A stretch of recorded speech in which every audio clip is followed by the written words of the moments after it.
رسول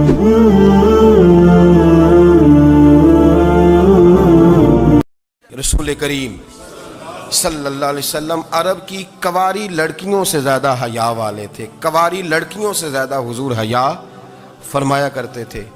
جب خانہ کعبہ کی مکہ شریف میں تعمیر ہو رہی تھی نا، اہل عرب اس کو تعمیر کر رہے تھے، تو نبی پاک صلی اللہ علیہ وسلم اپنے چچا حضرت عباس کے ساتھ خانہ کعبہ کی تعریف میں مصروف تھے. تو عرب کے لوگ چونکہ لمبا کرتا پہنتے تھے پیروں تک، تو نیچے اگر کسی وقت کوئی چیز نہیں بھی ہوتی تھی تو کسی کو وہ نظر نہیں آتی تھی، چونکہ پردہ رہتا تھا، ایک لمبا کرتا پہنا ہوا ہوتا تھا.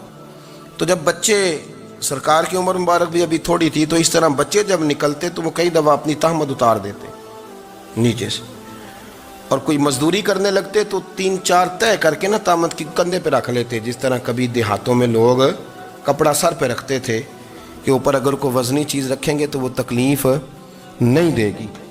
نبی پاک صلی اللہ علیہ وسلم بھی سب لوگوں کے ساتھ خانہ کعبہ کی تعمیر میں شامل تھے.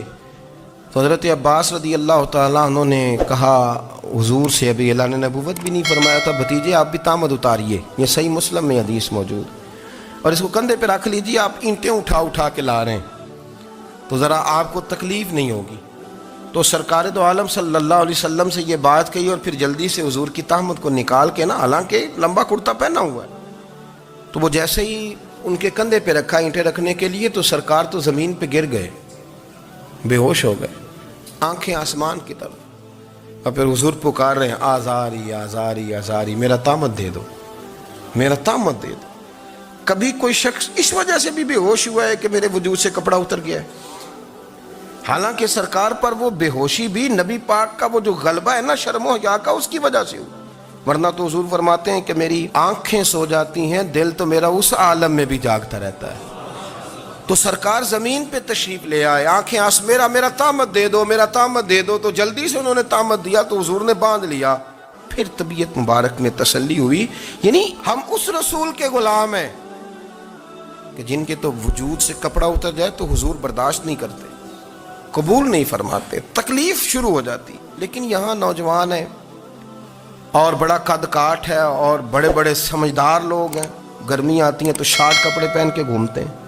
ان کو خیال نہیں کہ یہ وہ والا لباس ہے جو باہر تو کیا گھر میں اماں کے سامنے نہیں پہننا چاہیے، بہنوں اور بیٹیوں کے سامنے نہیں پہننا چاہیے. آپ کی گفتگو میں شرم و حیا ہو، آپ کے لب و لہجے کے اندر حسن ہو. آپ کو پتہ ہے نبی پاک صلی اللہ علیہ وسلم نے فرمایا میری امت میں سب سے زیادہ حیا کرنے والے عثمان غنی ہیں. عثمان غنی سب سے زیادہ حیا کرنے والے. آپ فرمایا کرتے تھے جب سے حضور کا چہرہ دیکھا ہے میں نے کبھی اپنی شرمگاہ بھی نہیں دیکھی، میں نے آنکھوں کا وضو نہیں توڑا، اور جب سے حضور کے دست مبارک میں میں نے بیعت کے لیے سیدھا ہاتھ بڑھایا تو پھر سیدھا ہاتھ میں نے کبھی گندگی کو نہیں لگایا. حیا تھی. آپ باتھ روم کے اندر بھی غسل فرماتے تھے تو کپڑوں سمیت کرتے تھے. کسی نے کہا حضرت جی واش روم کے اندر کیوں نہیں کپڑے اتارتے؟ آپ فرمانے لگے باہر بندوں سے حیا کرتا ہوں، اندر جاتا ہوں تو رب سے حیا آنی شروع ہو جاتی، وہ تو دیکھ رہا ہے نا. تو میں جو بات آپ کی خدمت میں عرض کرنا چاہتا ہوں اس کو آپ سمجھیے گا میرے عزیز، کہ شرم والا مزاج، گفتگو بھی شرم والی، آنکھیں بھی شرم والی، لباس بھی شرم والا، دوستی یاری بھی شرم والی، بہت ساری ایسی باتیں. دیکھیں نا آپ ذرا، میں نے کہا کہ باتوں کو سن کے گزر نہ جایا کریں، اس کی گہرائی پر غور کریں. اور نبی رحمت علیہ السلام کی پہلی بات نہیں بیویوں کی آنکھوں میں آنسو پیدا کر دیے. حضور فرمانے لگے سنو، جب کوئی عورت بچہ پیدا کر لیتی ہے تو رب اسے اتنا ہی درجہ دیتا ہے جتنا ایک شہید کو درجہ عطا کرتا ہے. اور فرمایا جب وہ عورت اس کا بچہ آ جاتا ہے، اب وہ رات کو روتا ہے، وہ اٹھتا ہے، پخانہ اور پیشاب کرتا ہے، اپنے وجود کو آلودہ کر لیتا ہے. تو نبی پاک صلی اللہ علیہ وسلم فرمانے لگے وہ عورت یہ فکر نہ کرے کہ وہ دیکھو مرد تو آرام سے سویا ہوا ہے اور میں اٹھ کے بچے کو صاف کر رہی ہوں، پخانہ پیشاب دھو رہی ہوں. میرے محبوب نے ہر مکتبہ فکر کو، حضور نے زندگی اس کے ہر شعبے سے تعلق رکھنے والے آدمی کو عزت دی. فرمایا بیبیو جب تم رات کو اٹھ کے اپنے بچے کی خدمت کرتی ہو، دودھ ڈال کے دیتی ہو، پخانہ اور پیشاب صاف کرتی ہو، تو فرمایا رب تمہیں اتنا ہی اجر دیتا ہے جتنا ساری رات مصلی پہ کھڑے رہنے والے عبادت گزار کو اجر عطا فرماتا ہے. اتنا اللہ تمہیں اجر دیتا ہے. ہر شخص کے حصے میں، ہر شخص کے حصے میں میرے نبی پاک نے عزت لکھی، ہر شخص کے حصے میں. رسول پاک نے وقار، رشتوں کو حضور نے اتنا مضبوط کر دیا، اتنا مضبوط کر دیا کہ رشتے رشتے نہیں درد بن گئے. ماں کا نام آتا ہے تو آنکھوں میں آنسو آ جاتے ہیں نا، ماں کا نام آتا ہے تو دل تڑپتا ہے نا. یار یہ انقلاب ہے جو میلاد والے رسول نے برپا کیا. ورنہ حضرت طارق ابن عبداللہ کہتے ہیں میں حضور کے اعلان نبوت سے پہلے بھی مکے آیا تھا. آپ فرماتے ہیں میں نے ایک بوڑھی عورت کو، ایک نوجوان کو گلے میں رسی ڈال کے گھسیٹ کے لے جاتے دیکھا تو میں نے اس سے کہا کہ یہ کیا کر رہے ہو، کون ہے یہ بی بی، کیا مسئلہ ہے؟ تو وہ کہنے لگا جی میری اماں ہے، بوڑھی ہو گئی ہے، کسی کام کی نہیں رہی تو بیچنے جا رہا ہوں. چلو کسی کے برتن جب مانجے گی تو میرے تو پاس کچھ نفع آئے گا نا بیچنے. یہ داستانیں نہیں. ابھی بھی جن لوگوں کی طبیعت سخت ہوتی ہے وہ قتل نہیں کر دیتے ماں باپ کو. واقعہ سنیے نا آپ نے کہ ابا میرے نام زمین نہیں کر رہا تو مار دیا. جب کلیجے سخت ہوتے ہیں تو کام ہو جاتا ہے. ایک طرف وہ منظر تھا اور ایک طرف یہ منظر ہے کہ حضرت حلیمہ سعدیہ رضی اللہ تعالی عنہ، ان کا نام نہیں ہے حضرت حلیمہ کا مسلم شریف میں، وہ امام زرقانی نے لکھا ہے، ورنہ مسلم میں یہ روایت اپنے اصل انداز میں موجود ہے. حضرت ابو ہریرہ رضی اللہ تعالیٰ عنہ فرماتے ہیں کہ جناب حلیمہ بوڑھی عورت، سادی عورت. اگر آپ کبھی معاشرتی لحاظ سے حضرت حلیمہ کا انداز دیکھیں گے نا، توجہ ہے میری بات پر، سمجھ آ رہی ہے آپ حضرات کو؟ جو ہمارا معاشرتی ماحول ہے نا، معاشرتی ماحول، تو حضرت حلیمہ سعدیہ رضی اللہ تعالیٰ عنہ کی حیثیت آج کے معاشرے میں اگر دیکھی جائے تو ایک آیا، بچوں کو پالنے والی آیا نہیں ہوتی، وہ آیا تھی. اسکول میں ایک آیا ہوتی ہے، جب بچہ چھوٹے ہمارے پرائیویٹ سکولز میں بچے جاتے ہیں تو عورت سنبھالتی ہے، دودھ ڈال دیتی ہے، کئی دفعہ فیڈر بھی پلا دیتی ہے. بچہ اگر پخانہ پیشاب کرتا ہے تو خدمت کرتی. یہ عورتیں اس زمانے میں چھوٹے بچے لے جاتی، پالا کرتی. تو بتانا دائی کی، آیا کی، میں مثال دے رہا ہوں. اور نرس کی کیا حیثیت ہے معاشرے میں. اور حضرت حلیمہ سعدیہ جب نبی پاک کو واپس لے کے آئی تھی تو چلو کچھ نہیں، لیکن نہ کچھ معاوضہ بھی انہیں حضرت عبد المطلب نے عطا کیا تھا. جناب آمنہ نے انہیں کچھ، ایک معنی یہ بھی ہو سکتا تھا کہ پیسے دے کے یہ کام کرایا، معنی ہو سکتا تھا. آج جو گھر میں اماں برتن دھوتی ہے اس کی کیا حیثیت ہوتی ہے؟ وہ تو بیچاری جن برتنوں کو دھو کے ہمیں دیتی ہے، بعد میں انہی برتنوں میں ہم انہیں کھانا کھانے کی اجازت نہیں دیتے. لیکن میرے رسول پاک نے رشتوں کو عزت دے دی، اس طرح کی عزت دی، اس طرح کی عزت دی کہ جناب حلیمہ مسجد نبی کا دروازہ گزری ہی تھی کہ حضرت ابو ہریرہ فرماتے ہیں نبی پاک منبر پر اٹھ کے کھڑے ہو گئے. رسول پاک کھڑے ہوئے، نبی پاک.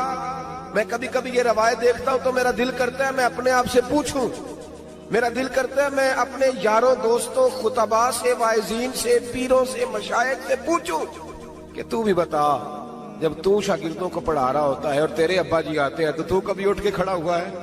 اپنے جیسے لوگوں سے، اچھے علماء کی بات نہیں کرتا. کبھی سوال کرو. یہ بڑا مشکل کام ہوتا ہے، بڑا مشکل کہ عالم دین تقریر کر رہا، والد آ جائے، بندہ اٹھ کے کھڑا ہو. لیکن رسول پاک نے عزتیں دی، وقار دیا.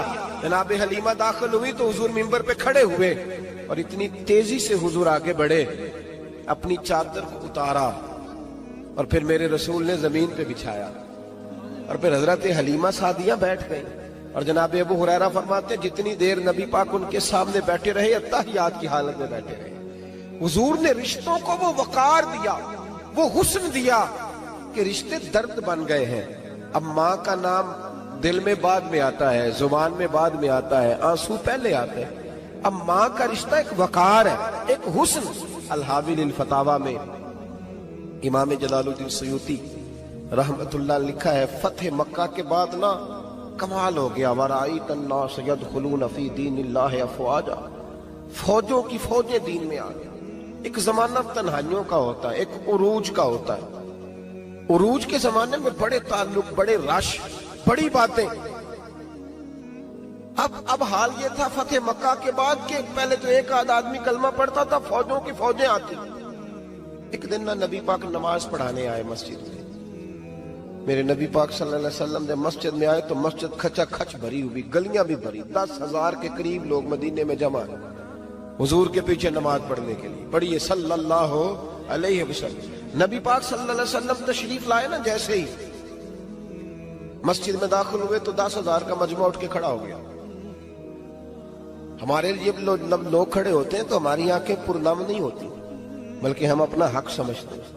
ہم کہتے ہیں ان کا بنتا ہے کھڑے ہونا. حالانکہ بھائی دنیا سب کے لیے کھڑی نہیں ہوتی. جب کوئی کھڑا ہونا تو نظر جھک جانی چاہیے اور تیرے دل میں خیال آنا چاہیے کہ یا اللہ مجھ پہ رحم ہی رکھنا، اے اللہ میری پردہ پوشی کرنا، یا اللہ یہ تیری دی ہوئی عزت ہے، مہربانی کر خفیہ تدبیر سے محفوظ فرما. کہ ہمیں احساس نہیں ہوتا الا ماشاءاللہ. اللہ کے محبوب داخل ہوئے تو 10,000 کا مجمع کھڑا ہو گیا. 10,000 آدمی کھڑا ہو تو ایک کیف بنتا ہے. تو میرے جیسا آدمی تو ویس کوٹ سیدھی کرنے لگ جاتا ہے نا کہ بڑی شان ہے جناب، کالر ٹھیک کر لو، دستار سیدھی کر لو، کیا بات. اتنے لوگ بھی کبھی کسی کے گاڑے کے پیچھے بھاگے. لیکن نبی پاک کا انداز کیا تھا؟ رسول پاک کی آنکھوں میں آنسو آ گئے. 10,000 آدمی کھڑا ہوا، حضور رو پڑے اور اتنا روئے کہ جناب ابو ہریرہ رضی اللہ تعالی عنہ فرماتے ہیں کہ میں نے نبی پاک کے سینے سے آواز نکلتی دیکھی. جب آدمی زیادہ روتا ہے تو سینے سے آواز آتی. حضور روئے کہ سینے سے آواز آئی. آپ فرماتے ہیں پھر حضور نے آنسو پوچھے، پھر نماز مکمل ہوئی. جب لوگ چلے گئے تو حضرت ابو بکر صدیق اٹھ کے قریب گئے، کہا یا رسول اللہ صلی اللہ علیہ وسلم آج کوئی وجہ نہیں تھی رونے کی، آپ آئے ہیں اور رونا شروع کر دیا. تو میرے محبوب فرمانے لگے آج جب میں نے اپنی وہ شانیں دیکھی، وہ مقام دیکھا تو مجھے اپنی اماں کی یاد آ گئی. ماں کی یاد، رشتوں کو وہ عزت دی، وہ وقار دیا، وہ حسن دیا. کہاں نماز کے لیے لوگوں کا کھڑا ہونا اور کہاں اماں کی بات چھیڑ دینا. میرے حبیب فرمانے لگے مجھے اپنی اماں آمنہ کی بات یاد آئی.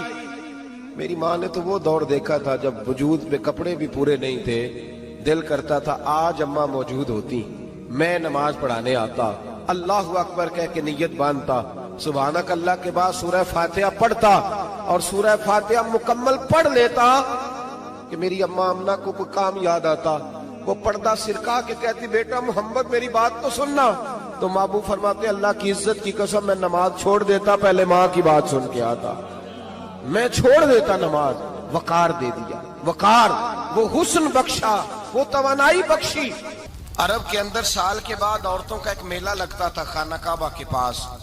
صرف عورتیں اکٹھی ہوتی تھی، میلہ لگا ہوا تھا. ایک تورات جاننے والا یہودی عالم بھی آیا ہوا تھا. وہ بیویوں کے مجمع پہ نظر ڈال کے کہنے لگا بیویوں مرد کا کام تو کوئی نہیں عورتوں کے مجمع میں بات کرنا، لیکن میں تمہیں ایک پیغام دینے لگا ہوں. اللہ کے آخری رسول جو مکے میں پیدا ہونے والے ہیں ان کے آنے کا وقت قریب آ گیا ہے. وہ بیوی بڑی خوش نصیب ہوگی جنہیں ان کی رفاقت ملے گی. عورتوں نے جب دیکھا کہ مرد آ گیا عورتوں کے میلے میں تو انہوں نے ڈانٹا جھڑکا، کہا چل اٹھا اپنی کتابیں اور نکل جا. حضرت خدیجہ کہتی ہیں باقیوں نے ڈانٹا پر میں نے بات پلے سے باندھ لی. میں نے پلے سے باندھ لی اور میں انتظار کرنے لگی کہ اللہ کرے وہ نصیب میرے ہی ہو، اللہ کرے مقدر میرا ہی کھلے. آپ فرماتی میں تسبیح پڑھتی، درود پڑھتی. میں اس زمانے میں جو اللہ کا ذکر جس طرح ہوتا تھا وہ میں شروع کرتی اور جب فارغ ہوتی تو میں التجا کرتی کہ اللہ میرے نصیبے کھول دے. کہتی ہیں آہستہ آہستہ آہستہ آہستہ میں حضور کی تعریف سننے لگی. آہستہ آہستہ تعریف سننے لگی. نبی پاک صادق ہیں، امین ہیں، سچے ہیں، دیانتدار ہیں. اس برے اور میلے معاشرے میں بھی وہ سب سے اعلیٰ بھی ہیں اور سب سے اجلے بھی ہیں، وہ سب سے پاکیزہ ہیں. میں سننے لگی تعارف. آہستہ آہستہ میں ان کی گرویدہ ہونے لگی. ادھر نبی پاک صلی اللہ علیہ وسلم اپنے چچا جناب ابو طالب کے پاس رہتے تھے. قحط آ گیا، حالات بگڑ گئے. حضور سید عالم صلی اللہ تعالی علیہ وسلم سے چچا کہنے لگے بیٹے اگر مال تجارت لے کے شام جاؤ تو بڑا نفع کماؤ گے، ہمیں ضرورت بھی ہے، اور اگر ہو سکے تو ختیجہ کا مال لے کے جاؤ. نبی پاک نے کہا چچا میں نہیں کہوں گا کسی سے جا کے، میں نہیں کہتا کسی سے جا کے، جو میرے نصیب میں ہوگا میرا رب خود عطا فرمائے گا، میں نہیں کہوں گا. مصطفیٰ نے تو نہیں کہا. حضرت ختیجہ رضی اللہ تعالیٰ عنہ کہتی ہے میں نے خود اپنی خادمہ کو بھیجا. میں نے کہا جا کے پوچھو تو صحیح کہ میرا مال قبول ہوتا بھی ہے کہ نہیں. پوچھو. نبی پاک صلی اللہ علیہ وسلم سے پوچھا. حضرت ختیجہ کی خواہش ہے کہ آپ مال لے کے جائیں. حضور نے قبول کر لیا. جناب ختیجہ الکبریٰ رضی اللہ تعالیٰ عنہ کے غلام تھے، میسرہ ان کا نام تھا. جناب ختیجہ نے ان کو ساتھ بھیجا. فرمایا ایک 3 باتیں ارشاد فرمائی. ایک تو فرمایا سارا رستہ غور سے دیکھنا میرے نبی کے ساتھ کیا معاملات درپیش ہوتے ہیں. ابھی اعلان نبوت نہیں کیا. فرمایا ذرا غور کرنا، میرے مصطفیٰ کا مطالعہ کرنا اور مجھے واپس آ کے سبق سنانا. وہ جو تم نے چہرہ بددعا کی تلاوت کی ہو ذرا مجھے واپس آ کے سنانا. جنہاں نے دل پر جانی ڈٹھا ہو اکھیاں ہی تک لیاں، تو ملے ہوں تے ساجن ملیا ہوں ناساں لگ پئیاں. ذرا جا کے نا تلاوت کرنا اور مجھے اور دوسرا فرمایا تم میرے غلام ہو تو مصطفیٰ کے بھی غلام بن کے رہنا. میں سنتی ہوں کہ کردار کے، افکار کے، نظریات کے، عظمت کے بلند و بالا، وہ جیسے کہیں ویسے کرنا. اور تیسری حضرت خدیجہ نے نصیحت فرمائی. فرمایا محمد ابن عبداللہ صلی اللہ علیہ وسلم کی رائے سے اختلاف نہ کرنا. یہ چلتے ہوئے معاہدہ کیا، جو وہ کہہ دے سو کر جانا. غلام کہتے ہیں میں ساتھ گیا، باتیں میں نے سن لی، لیکن جب سفر شروع ہوا نا ابھی چند منزلیں طے ہوئی تھی. میں نے کہا خدیجہ آپ نے کیا نصیحت کرنی تھی؟ ان کے ساتھ جو رہے گا وہ ان کا غلام ہی بن جائے گا. ان کے ساتھ جو رہے گا تو اجے میرا محبوب نہیں ڈٹھا جن ویکھ کے چن شرماوے. جے رکھے ہاتھ پھلاں وچ ہاتھ نال پھلا رل جاوے، تے ادھی راتی چن چڑھ جاندے جدوں جلوہ فرماوے. مایا جو بھی ساتھ رہتا غلام ہو جاتا. میں سرا کہتے میں گیا، تجارت شروع ہوئی. کہتے ہیں نبی پاک صلی اللہ علیہ وسلم جب منڈی میں پہنچے تو لوگ قسمیں اٹھا اٹھا کے مال بیچ رہے تھے. اللہ کے محبوب جب گئے نا تجارت کرنے تو ایک آدمی کہنے لگا چلو معاذ اللہ بتوں کے نام تھے لات و منات، کہنے لگا لات کی، عزا کی، منات کی قسم اٹھاؤ. تو نبی پاک فرمانے لگے ان کی قسم اٹھاؤں جن کا میں نام لینا بھی پسند نہیں کرتا. ابھی اعلان نبوت نہیں کیا. اور فرمایا ویسے بھی میں قسم دے کے مال نہیں بیچتا، خریدنا ہے تو خریدو، نہیں خریدنا تو نہ خریدو. کہتے ہیں لوگ قسمیں اٹھا اٹھا کے پیچھے جاتے تھے، پر میرے نبی جس سے رخ پھیرتے تھے وہ نبی پاک کے پیچھے ہو جاتا تھا. ماتے کئی گنا زیادہ نفع کمایا. ہم رستے میں تھے، حضور ایک درخت کے نیچے آرام کرنے لگے. ایک عیسائی راہب غار میں بیٹھا تھا، نکل کے آ گیا. مجھ سے کہنے لگا مجھے وہ جانتا تھا. میں سنا یہ کس کو ساتھ لائے، یہ کون ہے؟ میں نے کہا اہل قریش کے ایک معزز آدمی ہے. کہنے لگے یار جس درخت کے نیچے یہ لیٹے ہوئے ہیں یہاں عام آدمی نہیں لیٹ سکتا، یہاں وہی لیٹے گا جو اللہ کا سچا رسول ہوگا. یہاں دوسرا کوئی لیٹ ہی نہیں سکا. یہ رسول ہے، ان کا خیال رکھنا، خیال رکھنا. کاش میں اس وقت تک زندہ رہوں جب یہ نبوت کا اعلان کریں. میسرہ کہتے ہیں میں غلام ہو گیا. نبی پاک صلی اللہ علیہ وسلم کی ادائیں مجھے بھانے لگی. جب واپسی پہ نکلے تو گرمی بڑی شدید تھی. فرماتے ہیں جب دھوپ تیز ہوتی تو بادل کا سایہ آ کے حضور پہ سایہ کر دیتا. بادل کا ٹکڑا نبی پاک پہ. اللہ جانے کہاں بیٹھ کے لوگوں نے کتابیں پڑھی ہیں جو کہتے ہیں 40 سال کے بعد نبی بنے تھے. پتہ نہیں کہاں بیٹھ کے کتابیں پڑھی ہیں. ہم نے تو جو سیرت پڑھی ہے وہ بتاتی ہے کہ تیری حیات پاک کا ہر لمحہ پیغمبر لگے، ہر لمحہ پیغمبر لگے. یہاں تو وہ لوگ جو کئی سال پہلے 20 اور 25 سال پہلے حضور سید عالم صلی اللہ علیہ وسلم کی رفاقت میں رہے، وہ اعلان کر رہے. لوگ پتہ نہیں کہاں بیٹھ کے کتابیں پڑھتے ہیں، کہاں بیٹھ کے. میرے نبی پاک سے صحابہ نے پوچھا حضور آپ کب نبی تھے؟ فرمایا ابھی آدم کی مٹی گوندی جا رہی تھی، ابھی آدم کی مٹی گوندی جا رہی تھی، میں تب بھی اللہ کا رسول تھا. میرے بھائی نبی رحمت سید عالم صلی اللہ علیہ وسلم کے غلام حضرت خدیجہ کے غلام کہتے ہیں واپس آیا. اور پہلے بھی کئی دفعہ حضرت خدیجہ کا مال گیا تھا، بڑے نفع آئے تھے، پر جو نفع اس سال آیا وہ پہلے کبھی نہیں آیا تھا. کہتے ہیں مجھ سے حضرت خدیجہ کی سہیلی بھی بیٹھی تھی، میں بھی آ گیا. اور جناب خدیجہ کی سہیلی کہنے لگی چل مال کے بارے میں کچھ بتا، کتنا بکا؟ میں نے کہا مال چھوڑو، مصطفیٰ کی سنو. اور پھر کہتی چلو ٹھیک ہے، بادل سایہ کرتا تھا، چلو ٹھیک ہے. تم سے راہب نے پوچھا تھا، یہ صحیح ہے انہوں نے تیری سارے رستے بڑی خدمت کی، تیرا بڑا خیال رکھا، پر یہ بھی بتا تجارت کیسے ہوئی؟ تو میں سرا کہنے لگا زندگی میں نے بھی ساری گزار دی ہے، پر اس رسول کے ساتھ 4 دن ہی گزارے ہیں. حد ہو گئی مجھ سے، اور کچھ نہ پوچھو، اور کچھ نہ پوچھو. آ میرے دل آمنہ کے لال کی باتیں کرے، اور کچھ نہ پوچھو. بس ذکر ان کا چھیڑیے ہر بات پر، اور چھیڑنا شیطان کا عادت کیجئے. بس مجھے حضور کے تذکرے بیان کرنے ہیں، ذکر مصطفیٰ کرنا ہے. حضرت خدیجہ الکبریٰ بڑی متاثر ہوئی. کہتی ہیں مجھے درجنوں لوگوں نے پیغام نکاح دیا تھا، پر میں نے سنی نہیں تھی. میں نے نفیسہ کے ہاتھ پیغام بھیجا. میں نے کہا میری عمر 40 سال ہے، ان کی 25 سال ہے. اور میرا اعمال اور طرح کا ہے. وہ شہنشاہ ہے, جا کے پوچھو تو صحیح, بھلا میں قبول ہوتی ہوں؟ پوچھو. نفیسہ کہتی ہیں میں آئی تو وہ خاتون جن کے لیے لوگ بڑے بڑے قریش پیغام دیتے تھے, پیغام لے کے آئی. تو رسول پاک نے عجیب رنگ بیان کیا اپنی سیرت کا. جب میں پہنچی میں نے کہا خدیجہ نکاح کرنا چاہتی ہیں؟ نفیسہ کہتی ہے میرا خیال تھا کہ کوئی اور ہوتا تو کرسی سے اٹھ کھڑا ہوگا, فوراً کہے گا اچھا جلدی کرو بات کرو. جب میں نے آ کے کہا نا حضور خدیجہ نکاح کرنا چاہتی ہے, تو نبی پاک نے میری طرف دیکھا, فرمایا وہ کہتی ہیں کہ تم کہتی ہو؟ کہا وہ کہتی ہیں. تو حضور نے فرمایا ٹھہر جاؤ, میں اپنے چچا سے پوچھ کے بتاؤں گا, میں مشورہ کروں گا, میں پوچھ کے بتاؤں گا.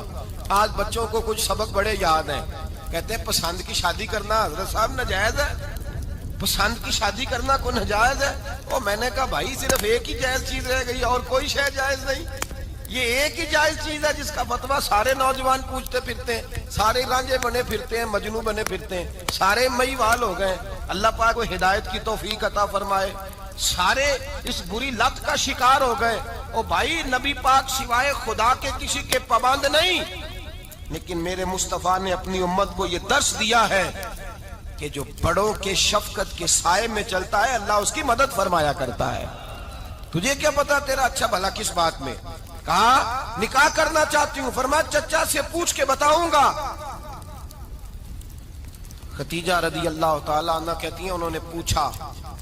جناب ابو طالب کہنے لگے یہ تو خوش قسمتی ہے کہ ہمیں ایسی بہو مل جائے جس کے کردار میں, افکار میں, نظریات میں اتنی نفاست. مصطفیٰ کریم کے ساتھ نکاح ہوا, قربان جائیں. حضرت خدیجہ الکبریٰ کی شادی ہوئی تو بھائی بڑا مشکل ہوتا ہے, بڑا مشکل ہوتا ہے اپنے آپ کو ڈھالنا. لیکن جناب خدیجہ کی زندگی اٹھا کے دیکھو, میں یہ نہیں کہہ سکتا وہ کروڑ پتی تھی, ارب خرب کی میں بات ہی نہیں کر سکتا. اور 20 نوکرانیاں تھیں ان کے پاس, درجنوں ان کے پاس غلام تھے. لیکن جب رسول اللہ کے دروازہ نور پہ آئی ہیں, انہوں نے میرے نبی کے گھر میں جھاڑو بھی دیا ہے, انہوں نے حضور کے کپڑے بھی دھوئے ہیں, انہوں نے رسول اللہ کے لیے اپنے ہاتھوں سے کھانا بنایا. انہوں نے دیکھا کہ نبی پاک صلی اللہ علیہ وسلم کو دولتوں سے, تجارتوں سے, سرمایے سے پیار نہیں. جتنی دولت تھی شام کو لا کے قدموں میں رکھ دی. کہا محبوبہ جب میں تیری ہوں تو میری ہر شے ہی آپ کی ہے. چند دنوں میں حضور نے ساری چیزیں دے دی اللہ کے رستے میں, ہر چیز نبی پاک نے دے دی. حضرت خدیجہ الکبریٰ کا حال یہ تھا کہ ایک جوڑا رہ گیا, کئی جگہ سے پیوند لگے ہوئے, میں گڈی ہاتھ ڈور سجن دے او جنج رکھے اونج رہنا, واجب نہیں جے وچ شریعت مندہ قسم نو کہنا. بس ٹھیک ہے, جس حال میں محبوب راضی ہیں. کہا ہر چیز قدموں میں رکھ دی اور حضور کے ہر رشتے کا خیال کیا, نبی پاک کی ہر خواہش کا. عورتیں بالخصوص میری بات پہ توجہ کریں جو عرض کرنے لگا ہوں. آگ لگی ہوئی ہے گھروں میں, فساد ہے, لڑائی ہے, جھگڑا ہے, دنگا ہے, یہ تیرا رشتہ دار وہ میرا رشتہ دار. جب تیرے آتے ہیں تو روٹیاں جلدی پکتی ہیں, جب میرے آتے ہیں تو بیماریاں بڑی ہوتی ہیں. تیرے میرے کا جھگڑا. آؤ میرے مصطفیٰ کریم سید عالم کا بھی حال دیکھو. حضرت حلیمہ سعدیہ ملنے آئی, شادی کو کچھ دن گزرے تو حلیمہ سعدیہ ملنے آئی. حضرت حلیمہ سعدیہ سگی اماں نہیں رضائی اماں ہے. یہاں تو سگی اماں برداشت نہیں ہوتی, سگی اماں. اور وہ بہو سوچتی نہیں بات کرتے ہوئے, سوچتی نہیں, وہ سوچتی نہیں کہ کس کے بارے میں بات کر رہی ہے, اسے پتہ ہی نہیں کہ تجھے تو پلا پلایا یہ ملا ہے نا. کبھی اس کی اماں سے پوچھ اس نے کتنی تکلیفیں برداشت کی, اس سے پوچھ کس دقت میں, کس آزمائش میں اس بچے کو پروان چڑھایا ہے. تو آج مالک بنی ہے تو رنگ ہی بدل گئی ہے. اور بچہ بھی بیوی کے ساتھ مل کر کے اماں کی غیبت کرتا ہے, سوچتا ہی نہیں کہ بات کس کی ہو رہی ہے, اسے خیال ہی نہیں آتا. حضرت حلیمہ سعدیہ رضائی ماں ہیں. جب تشریف لائیں تو مصطفیٰ کریم نے فرمایا خدیجہ یہ میری اماں ہے. جناب حلیمہ سعدیہ کہتی ہیں میں گھر میں رہی, میری خدمت کی, مجھے کھانا پکا کے دیا, بستر بچھا کے دیا, کپڑے لے کے دیے. اور جب میں جانے لگی تو کہنے لگی آپ میرے مصطفیٰ کی اماں ہیں, پہلی دفعہ آئی ہیں, تھوڑا سا تحفہ نہ دے دوں؟ میں نے کہا جیسے مرضی. حضرت حلیمہ کہنے لگی. تو جناب حلیمہ سعدیہ کو 40 بکریاں اور 1 اونٹ تحفے میں عطا فرمایا. اور یہ جو بی بی آ کے مالی بنی ہے نا آج, جس درخت کی چھاؤں میں تو بیٹھی ہوئی ہے نا، اگر تو سمجھے تو اصل احسان اس ماں کا ہے جس نے یہ پروان چڑھا کے تجھے دیا ہے. اصل نیکی اس اماں کی ہے جس نے تیرے سر پہ یہ سرتاج رکھا ہے، اور تو اس ماں کو ہی بھول گئی ہے. اور شکوہ بہو سے نہیں، شکوہ اس بیٹے سے ہے، بیٹے سے ہے جو علیحدہ بھی ہونے لگا تھا تو اماں سے علیحدہ ہو گیا ہے، جس نے سوچا ہی نہیں کہ ماں کے ہاتھ اٹھ جائیں تو عرش کا مالک کہتا ہے فرشتوں سے کہ پیچھے ہٹ جاؤ، ماں اور باپ اولاد کے لیے جو مانگے گے میں فوراً عطا کروں گا. تجھے پتہ ہی نہیں. اور ادھر رسول پاک کا کیا حال ہے؟ کہتے ہیں وہ تیرے رشتہ دار ہیں، تیرے بہن بھائی ہیں، تو جا، میں تجھے دروازے پہ چھوڑ آؤں گا، تو مل ان سے. میں نہیں ملتا، میں صاحب ہوتا ہوں، میرا ان سے کیا لینا دینا. حضرت خدیجہ کے بھائی نہیں تھے، نبی پاک صلی اللہ علیہ وسلم کے سسر حیات نہیں تھے، 2 بیٹے تھے حضرت خدیجہ کے، اور وہ دونوں بیٹے پچھلے خامن سے تھے. ذرا عقل کی کسوٹی پر تولیے گا کہ کسی بی بی کے بیٹے ہوں اور پچھلے خامن سے ہوں، اس آدمی کا رویہ کس طرح کا ہوتا ہے. لیکن میرے رسول پاک کا رویہ اس طرح کا تھا. میں آپ کو سیرت کی کتابوں سے امام حلبی نے، کستلانی نے، صاحب فتح الباری نے لکھا ہے، رسول کائنات سید عالم صلی اللہ علیہ وسلم سوئے ہوتے تھے. اور جاگو اور سنو، اللہ کرے حضرت خدیجہ کا میرے نبی سے رشتہ اور میرے نبی کا حضرت خدیجہ کا رشتہ ہماری سمجھ میں آ گیا تو سمجھ لو ہمارے گھر جنت بن جائیں گے، روشنی پھیل جائے گی. سمجھو اور سیکھو. حضرت عائشہ صدیقہ فرماتی ہیں نبی پاک سو جاتے تھے نا دوپہر کو تو کہتی تھی مولا علی سے لے کر ابو بکر صدیق تک کسی کی طاقت نہیں ہوتی تھی حضور کو آ کے بیدار کرے. سوء ادب سمجھا جاتا تھا. اور میں ایک جملہ آگے بڑھا کے کہوں گا، میں کہوں گا اماں جی آپ تو مولا علی سے لے کر ابو بکر صدیق تک فرماتی ہیں نا، ہمارا تو عقیدہ یہ ہے کہ مصطفیٰ سو جائے تو جبریل بھی نہیں جگا سکتے، وہ بھی نہیں آ سکتے، وہ بھی ہاتھ باندھے کھڑے ہیں کہ مولا کیسے جگاؤں. حضرت جبریل بھی نہیں جگا سکتے. لیکن حضرت عائشہ صدیقہ فرماتی ہیں میں تھی مدینے میں حضرت خدیجہ کے وصال، میں مدینے میں حضور کے گھر میں تھی، نبی پاک میرے گھر میں موجود تھے اور سید عالم سوئے ہوئے تھے. حضرت خدیجہ کے پچھلے خامند کے بیٹے جناب حالہ آ گئے اور وہ مسجد میں آ کے بولے، مسجد میں توجہ کرنا، مسجد میں بولے. انہوں نے مسجد میں آ کے پوچھا کہ نبی پاک کہاں ہے؟ مسجد میں. تو جناب عائشہ صدیقہ فرماتی ہیں حضور سوتے ہوئے بیدار ہو گئے. حضور طامت سمیٹی، فوراً سر کے اوپر کپڑا رکھا. میں نے کہا حضور کہاں جا رہے ہیں؟ فرماتی ہے میں نے 1 دفعہ پوچھا تو حضور نے 3 دفعہ فرمایا میرا حالہ آ گیا ہے، میرا حالہ آ گیا ہے، میرا حالہ آ گیا ہے، خدیجہ کا بیٹا آ گیا ہے. میرے رسول پاک صلی اللہ علیہ وسلم نے بی بی کے رشتوں کا جو تقدس بیان کیا اس کو سمجھیے. فرمایا حالہ آیا ہے، بیدار ہو کے خود تشریف لے گئے. اور یہ تو حالہ تھے نا، بڑے بیٹے حضرت خدیجہ کے سب سے، ان کا نام ہند تھا. اور حضرت ہند سے کوئی بندہ تعارف پوچھتا نا، نبی پاک کا جو حلیہ ملتا ہے نا کتابوں میں، سیرت کی کتابوں میں، حضور کا مکھڑا کیسا تھا، مکھ چند بدر شاشانی ہے، متھے چمک دی لاٹ نورانی ہے، کالی زلف تیاک مستانی ہے، مخمور اکھی ہیں مد بریاں. یہ جو حضور کا حلیہ ملتا ہے نا یہ حضرت ہند کا بیان کیا ہوا ہے. وہ بیان کیا کرتے تھے کہ نبی پاک کی آنکھیں کیسی تھی، حضور کے جلوے کیسے تھے. وہ بیان حضرت خدیجہ کے بیٹے ہیں. کوئی ان سے پوچھتا کہ بڑے راضی رہتے ہو ہند، بڑے راضی رہتے ہو، تو حضرت ہند کیسے راضی کیسے نہ رہوں، راضی کیسے نہ رہوں. میرے بھائی کا نام علی المرتضیٰ ہے، بہن کا نام فاطمہ الزہرا ہے، ماں کا نام خدیجہ الکبریٰ ہے اور باپ کا نام محمد مصطفیٰ ہے. میں راضی کیسے نہ رہوں. حضرت خدیجہ الکبریٰ کے رشتوں کے ساتھ رسول اللہ کا پیار، ان کے رشتے. کنز المال میں حضرت عائشہ صدیقہ کی حدیث ہے. جناب عائشہ فرماتی ہیں دوپہر کو حضور آرام کرتے تو کوئی آیا نہیں کرتا تھا. ایک دن ایک بوڑھی آ گئی دروازے پہ، اس نے چھڑی پکڑی ہوئی. کہتے وہ اندر آئی تو نبی پاک بڑی تیزی کے ساتھ اٹھے. حضور سید عالم نے قریب بٹھایا. دیر تک حضور باتیں کرتے رہے، دیر تک گفتگو ہوتی رہی. فرماتے ہیں حضور نے اسے کوئی اضافی وقت دیا. عام صحابہ اس وقت آتے نہیں تھے، حضور کے آرام کا وقت تھا. اضافی وقت دیا نبی پاک نے. اور فرماتے ہیں جب وہ جانے لگی تو نبی پاک نے تحفے بھی عطا فرمائے. اور پھر ایک غلام سے، حضرت بلال سے یا کسی غلام سے فرمایا کہ ساتھ جاؤ اور گھر چھوڑ کر کے آؤ. نبی پاک صلی اللہ علیہ وسلم نے اعزاز دیا. حضرت عائشہ صدیقہ فرماتی ہیں دیر تک ملاقات بھی، تحفے بھی، انفرادی ملاقات. بعد میں نبی پاک صلی اللہ علیہ وسلم لیٹ گئے. میرے دل کے اندر خیال آیا کہ حضور جائیں گے اور جب رات کو واپس آئیں گے تو پھر میں پوچھوں گی کہ حضور یہ بی بی کون ہے؟ حضور اب آرام کر رہے ہیں. فرماتی ہیں میرا خیال تھا کہ یہ سوال شام تک میرے ذہن میں رہے گا کہ یہ کون ہے. آپ نے بڑا اعزاز دیا، دروازے تک چھوڑنے گئے. حضرت عائشہ صدیقہ فرماتی ہیں میں سوچ رہی تھی آرام کر رہے ہیں، اور میں نے جیسے ہی نگاہ ڈالی تو حضور تو گہری سوچ میں گم ہے. نبی پاک سوچوں میں گم ہے اور آنکھیں کھلی ہوئی.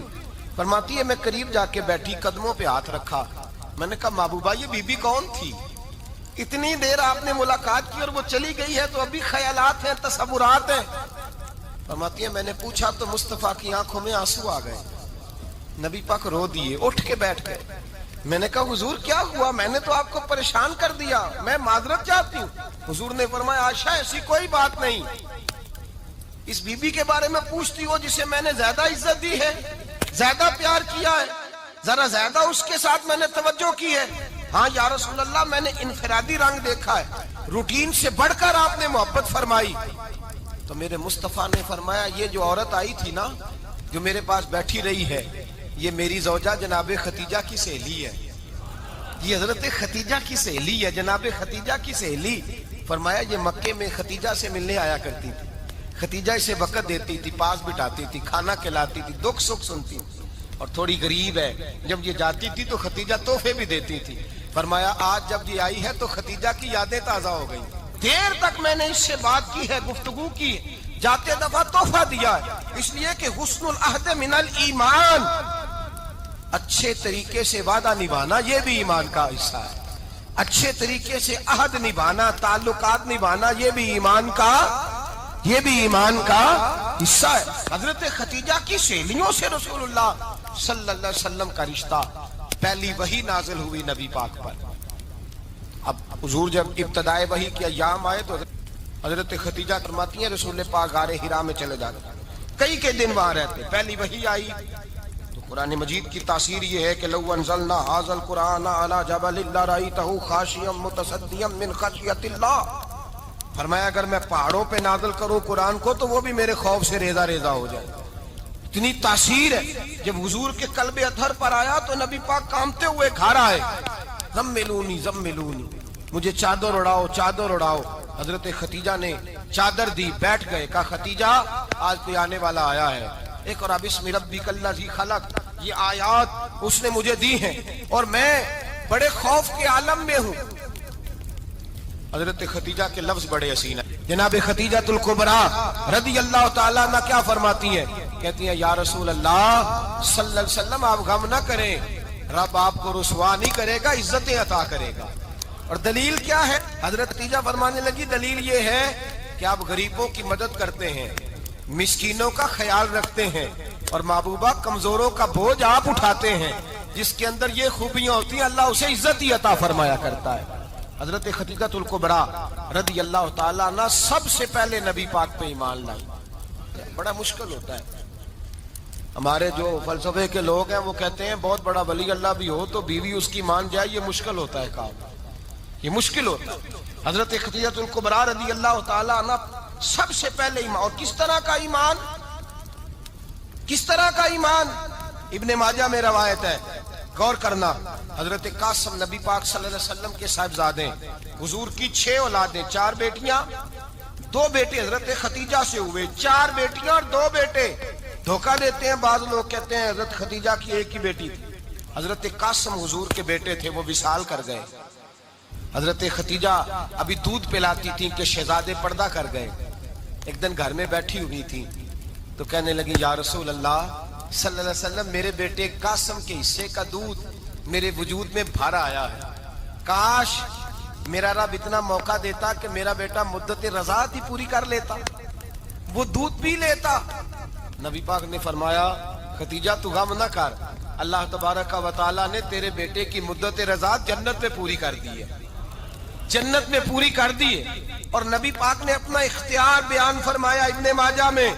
رسول پاک نے فرمایا اگر تو کہے تو میں یہاں بیٹھے بیٹھے تجھے تیرے بیٹے کی آواز سناؤں. عرض کروں رب کی بارگاہ میں ابھی تجھے سناؤں تیرے بیٹے کی بات، ابھی وہ جنت میں بولے، لطف نہیں آیا آپ کو اس بات کا؟ میں ابھی سناؤں تجھے بات، سیاستہ کی روایت، ابھی سناؤں تیرا بیٹا بولے گا جنت میں، آواز یہاں مکے میں آئے گی، سناؤں؟ بڑے لوگ کرامت دیکھنا چاہتے ہیں، معجزہ دیکھنا چاہتے ہیں، کہتے ہیں جی میں تو وہ دیکھ کے آؤں گا، کہا سناؤں؟ حضرت ختیجہ کا ایمان دیکھیں، کہنے لگی محبوبہ مجھے سننے کی کیا ضرورت ہے، میں خدا کو بھی مانتی ہوں، محمد مصطفیٰ کو بھی مانتی ہوں، میں بن دیکھے ہی مانتی ہوں، مجھے سننے کی ضرورت، آپ نے کہہ دیا تو سو ہو گیا، مجھے حاجت، حضور کہہ رہے ہیں اگر تو کہے تو دعا کروں، التجا کروں، ابھی آواز اللہ سنا دے، ابھی سناؤں؟ حضرت ختیجہ کہتی ہے نہیں حضور میں بن دیکھے ہی، میں ان لوگوں میں سے نہیں ہوں جو پہلے دیکھ داکھ کے آئیں، پلٹ کے آئیں، دیکھ کے سودا کریں، میں تو ان لوگوں میں سے ہوں جو بن دیکھے مانا کرتے ہیں، یؤمنون بالغیب کی قائل، رسول اللہ صلی اللہ علیہ وسلم پہ ایمان لائی، اور پھر نبی پاک صلی اللہ علیہ وسلم نے جیسا کہا حضرت ختیجہ نے ویسا کیا۔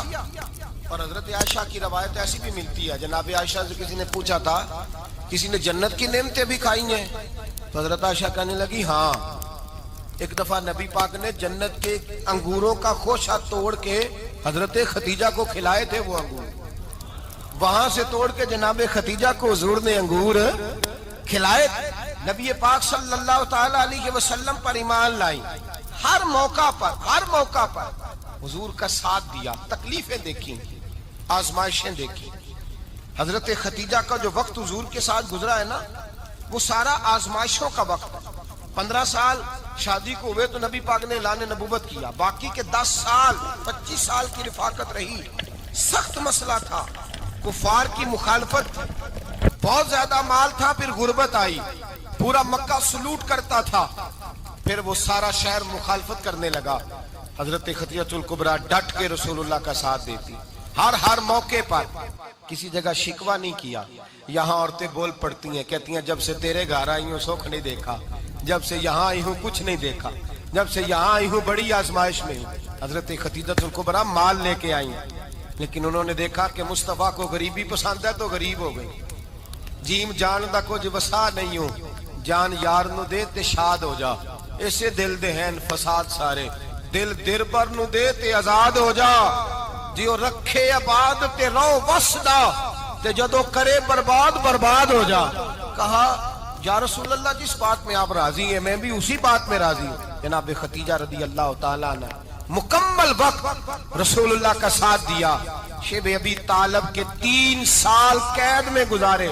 جس عورت نے ساری زندگی مال دیکھا ہو، اعلیٰ سے اعلیٰ کھانا کھایا ہو، بڑے گھر میں وقت گزارا ہو، قیدی ہو کے وقت گزارا، اور آپ اگرچہ قریش میں سے تھی لیکن جس شاخ سے حضور تھے بنو ہاشم اس میں سے نہیں تھی آپ۔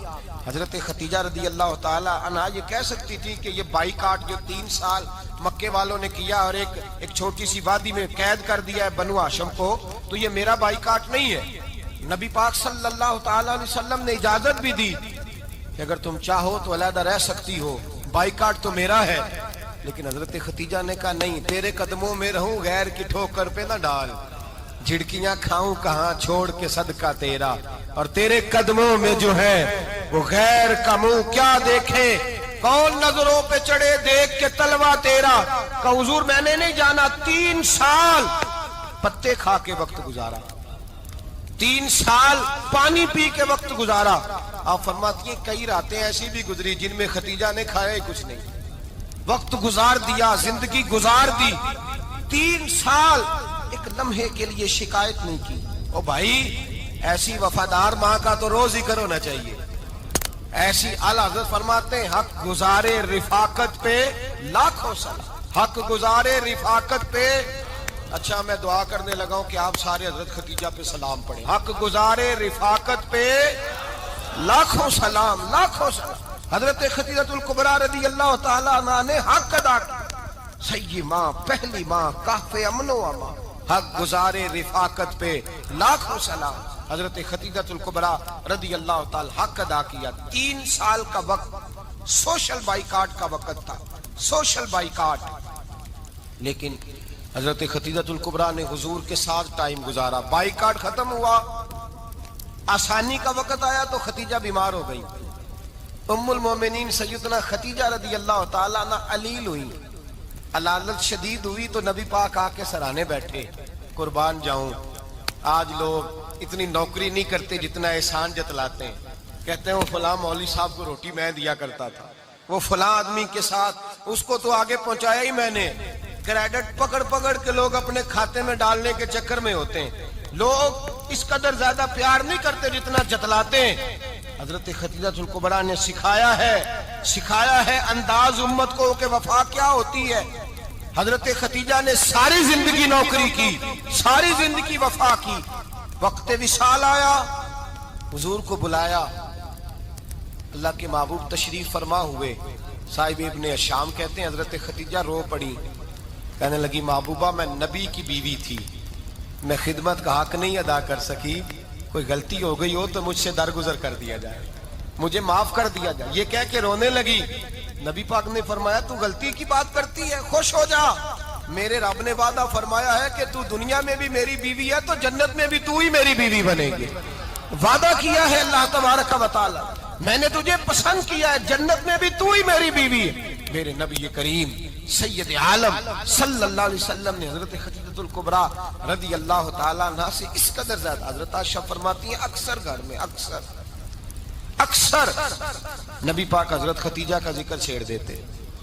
یہاں تو آدمی بہن کا ذکر نہیں نہ کر سکتا بیوی کے سامنے, اماں کا ذکر نہیں کر سکتا, معاملہ خراب ہو جاتا, بڑا مشکل ہو جاتا, مشکل ہے. حضرت عائشہ صدیقہ بظاہر تو سوکن تھی نا, لیکن حضرت عائشہ بیان کرتی ہیں, کہتی ہیں نبی پاک سب سے زیادہ حضرت خدیجہ کا ذکر کرتے تھے گھر میں, اکثر ذکر ہوتا. خدیجہ یوں کرتی تھی, خدیجہ یہ کام اس طرح کرتی تھی, خدیجہ کا یہ رنگ ہوتا تھا, اس کا یہ طریقہ ہوتا تھا, اس کا یہ طرز حیات تھا, وہ ایسے چلتی تھی, وہ ایسے, اکثر حضور بیان کرتے. حضرت عائشہ فرماتی ہیں مجھے رشک ہوتا, رشک, ناز کرتی میں کیا مقدر ہے خدیجہ کے. کہتی ہے ایک دن نا میں نے کہا ذرا بات تو کروں, کہتی ہے نبی پاک گوشت لائے, مجھے کہا عائشہ ذرا گوشت صاف کرو, پکاؤ اور ذرا شوربہ زیادہ کرنا. کہتی ہے میں نے وہ گوشت لیا, صاف کرنے لگی. میں نے کہا حضور شوربہ کیوں زیادہ کرنا ہے, مہمان آنے والے ہیں, کچھ لوگوں کو آنا ہے. تو نبی پاک نے فرمایا نہیں, آنا تو کسی نے نہیں, مجھے پتا چلا ہے مدینے میں خدیجہ کی کچھ سہیلیاں آئی ہیں, میرا دل کرتا ہے کچھ سالن بطور تحفہ ان کو بھی بھیج دیں, تو ذرا زیادہ پکانا, خدیجہ کی سہیلیوں کو میں نے سالن بھیجنا ہے, تحفہ دینا ہے. حضرت عائشہ کہتی ہیں ایک جملہ ہلکا سا, بے ضرر سا, بڑا دھیما سا, بچ کے, بڑا اپنے آپ کو محتاط کر کے. میں نے کہا یا رسول اللہ صلی اللہ علیہ وسلم آپ خدیجہ کا ذکر بہت کرتے ہیں, حضور وہ تو عمر میں 15 سال بڑی تھی. یا رسول اللہ صلی اللہ علیہ وسلم اللہ نے آپ کو جوان اور خوبصورت بیویاں دی, آپ خدیجہ کا ذکر کرتے ہیں. فرماتی ہیں یہ بات کہہ کے میں خاموش ہو گئی, میرا خیال تھا جواب آئے گا, دیر ہو گئی, حضور جواب نہیں دیتے. کہتے ہیں میں نے یوں نظر اٹھا کے دیکھا تو چہرہ مبارک سرخ ہو گیا, اور رسول پاک نے فرمایا عائشہ آج بات کی ہے, آج کے بعد یہ بات نہ کرنا. میں نے کہا حضور کیا ہوا؟ فرماتے ہیں پہلے جلال تھا, پھر اچانک وہ جلال آنسو میں بدلا, اور حضور نے رو کے فرمایا عائشہ تم ساری بیویاں سکھوں کے وقت آئی ہو, خدیجہ تو میرے دکھوں کی ساتھی ہے, وہ تو میری آزمائشوں اور تکلیفوں کی ساتھی, اس نے تو میرے ساتھ وقت کٹھن بتایا. جب لوگ مجھے پتھر مارتے, میرے رستے میں کانٹے بچھاتے, میں پریشان ہو کے لوٹتا, اس کے ایک ہاتھ میں دودھ کا پیالہ ہوتا, ایک ہاتھ میں کھجوریں ہوتی, دودھ پلا کے, کھجور کھلا کے, بستر بچھا کے, روٹی دے کے کہتی محبوبہ غم نہ کرنا, اللہ بڑی عزتیں عطا فرمائے گا, اللہ بڑی شانیں عطا فرمائے. میرے رسول کریم سید عالم صلی اللہ تعالی علیہ وآلہ وسلم. اور پھر امام ابن حجر نے لکھا ہے, آپ فرماتے ہیں بعض لوگوں پہ حضور نے کبھی جلال بھی فرمایا, کبھی جلال بھی فرمایا, اور حضور کا جلال بھی بڑی رحمت والا ہے. نبی پاک نے فرمایا اللہ اگر میں اپنے کسی امتی کو جھڑک دوں تو اسے اتنا ثواب دینا جتنا تو فرض نماز کا ثواب عطا کرتا ہے. حضور کا تو جلال بھی کرم والا ہے, کرم والا جلال ہے رسول پاک کا. اکثر بعض لوگوں پر حضور ناراض بھی ہوتے, لیکن امام ابن حجر فتح الباری میں فرماتے ہیں کہ صحابہ اور اہل بیت میں سے حضرت خدیجہ الکبریٰ کی وہ ہستی ہے جس پر کبھی نبی پاک ناراض نہیں ہوئے، کبھی ناراض نہیں ہوئے. یہ سب سے بڑی فضیلت ہے حضرت خدیجہ کی. کبھی ناراض نہیں ہوئے نبی، کسی موقع پر بھی حضرت خدیجہ الکبریٰ رضی اللہ تعالیٰ عنہ سے ناراض نہیں ہوئے. بلکہ بخاری شریف میں لفظ کچھ اس طرح کے ہیں. میں نے شروع میں کہا کہ حضرت خدیجہ کی 20 کنیزائیں تھیں، نوکرانیاں تھیں، گھر کے اندر نوکر چاکر تھے، ریل پیل تھی، کوئی کام کبھی نہیں کیا تھا.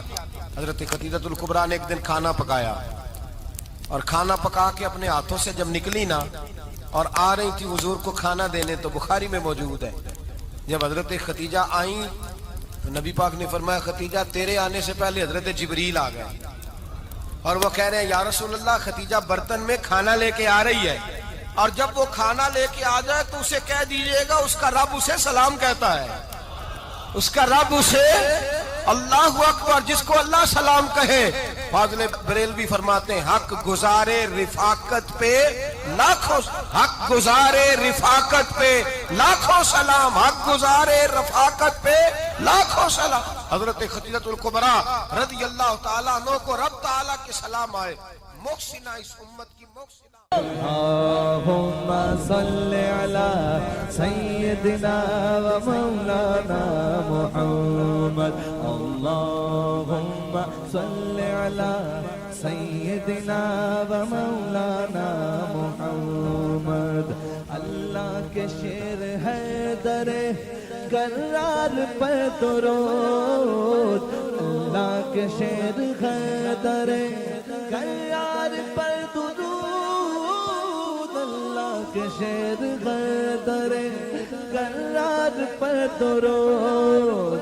حضرت حسن حسین کے کردار پر درود. اللہم صلی علی سیدنا و مولانا محمد وعلی سیدنا علی و سیدتنا فاطمہ و سیدتنا زینب و سیدنا حسن و سیدنا حسین وعلی آلہ و صحبہ و بارک وسلم.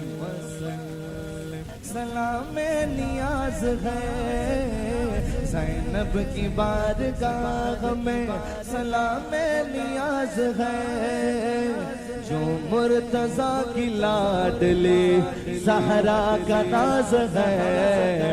اللہم صلی علی سیدنا و مولانا محمد وعلی سیدنا علی و سیدتنا فاطمہ و سیدتنا زینب و سیدنا حسن و سیدنا حسین.